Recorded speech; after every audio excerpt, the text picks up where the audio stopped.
Hey guys, what's going on? My name is Alex and this is the Car Creative, and we're here in the Posh Lab, invited by the awesome guys at Posh Detailing, and they've got some amazing cars in here, but today we are focusing on the 2014 Scion FRS, and we're gonna do some light painting today. Now, we're gonna take some photos, then I'll bring you guys back to my editing bay and we'll show you how we stitch these together. This is the 120D with the light dome, but we're actually gonna try and light paint with this. So let me walk you through some of the steps that I'm gonna take.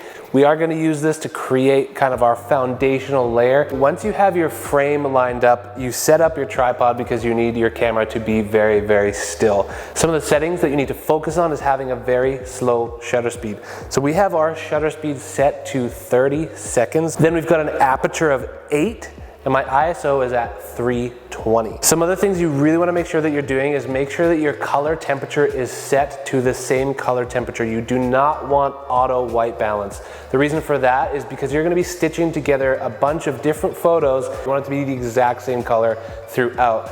The other thing you're gonna do is you're gonna set your lens or your camera to manual focus. That way, between your shots, you're gonna make sure that that focus is crispy and sharp in the same place. For me, what I like to do is set that focus on the front headlight. And then because we're using an aperture of 8 in this instance, we're gonna get the whole car in the frame, so that's no problem. All right, so to start, we've got the Nanlite PavoTube 2. This is a really cool light because it's super affordable and it's quite bright. So the first thing that I'm going to show you is getting my foundation layer with this. We're going to kind of paint a streak behind the car. So I'm going to trigger my camera to a 2-second timer, and then we've got the 30 seconds to walk around the car. I don't think it'll take that long, but you can see the process here. I'm going to start by turning off the lights in the room, and this one's going to be off. Then we're going to trigger the camera and then go around the car. So once the light's on, we're going to keep this going around the car at about the same level as, because we just want it to be a nice clean line behind the car. All right, so now we have our base layer. We're gonna try not to move our tripod at all from this point, but now we're gonna start painting in the details on the car. But I wanna try light painting with this Aputure dome because the larger your source of light, the softer it's gonna be. So I've got a V-mount battery hooked up onto the back of the Aputure 120D box. And what this allows me to do is essentially take this light wherever I want. So we're in a really cool controlled space right now, but if you wanted to do light painting up on a parking lot rooftop or something, you can do that because you have the V-mount battery. So I'll link some of these down below and you can check those out on Amazon. But yeah, we're gonna try and run this around the car to get a really nice soft key light onto our car. And unfortunately, I'm not doing this like the professionals would. They would generally have like a trigger for your camera, so you're never touching this ever. The Canons do have a remote trigger that you can use if you're interested in that, and I think a lot of the Sonys do as well. I'm gonna dial back the ISO back to 100. And it helps definitely to have like a rolling stand. Otherwise, you could just, I guess, carry the light. It's not too heavy. But I've got one of these nice rolling stands and that helps quite a bit. Let's see how many runs we have to do, if we have to do more than one, or maybe it'll just work.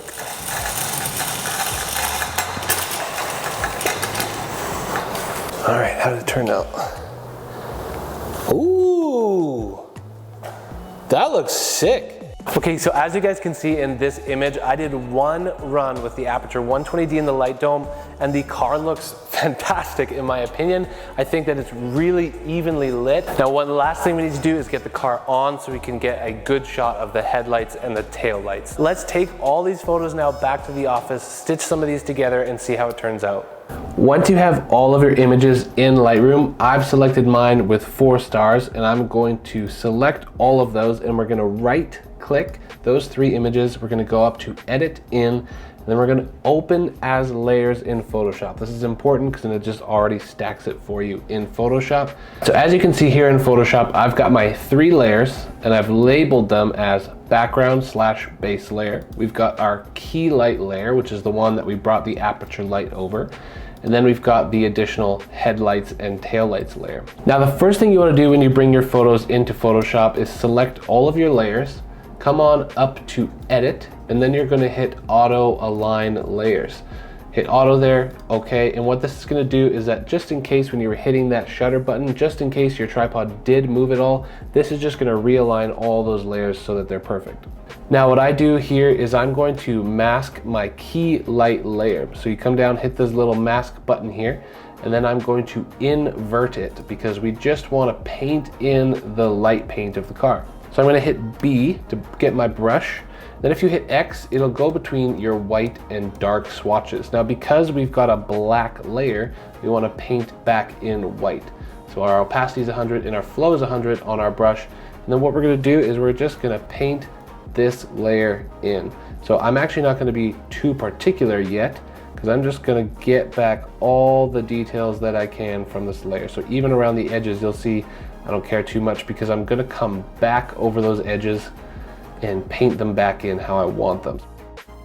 So there we go, we've got that painted in. I'm gonna hit X and then we're gonna go back around the edges, and you can see that it's still feathered quite a bit, and I find that that naturally helps the car sit in its environment other than feeling too unnatural in its environment. So, and for this section actually I'm gonna reduce the flow so that we can catch some of this hood up the flow down here. We're just gonna bring it down and feather back in some of the light here, just like this.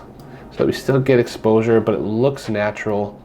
Let's see how that looks. So there you go. That light paint looks like it's sitting really cool, nice and natural in there.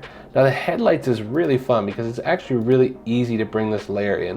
What we're gonna do is we're just gonna come up to this selection here and we're just gonna scroll down to Lighten. Now you can see what that's doing is taking the lighter parts of that image and overlaying it onto the layers underneath. So it's really quite easy. So as you can see here, I've made the notes there for you guys so you can remember. So there you go, really quickly, we've got those 3 layers merged into a really nice image.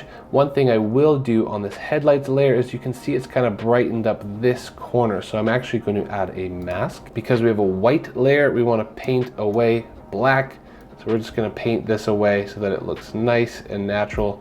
Gives us that cool blue background. So there you go guys, there's my 3 steps to stacking in Photoshop. Now I'm gonna hit Command S. We're gonna bring this back into Lightroom. All right, so now that we've got the photo back in Lightroom, you can just import it back in. Some of the edges came off when we did that auto align layer, so I'm just gonna make sure to crop that really nice so you don't have any weird edges in there. So there you go guys, I hope that you found this helpful and entertaining. Now you know how to light paint, how to edit those photos in Photoshop, and you can do whatever you want from this point forward, whether you use my Lightroom presets or you decide to develop this on your own. This is a really good starting point with a beautiful car, beautifully exposed to create your own edit. So I hope that you found this helpful. If you did guys, be sure to like this video for me and subscribe, and I hope to see you guys in the next one. Peace.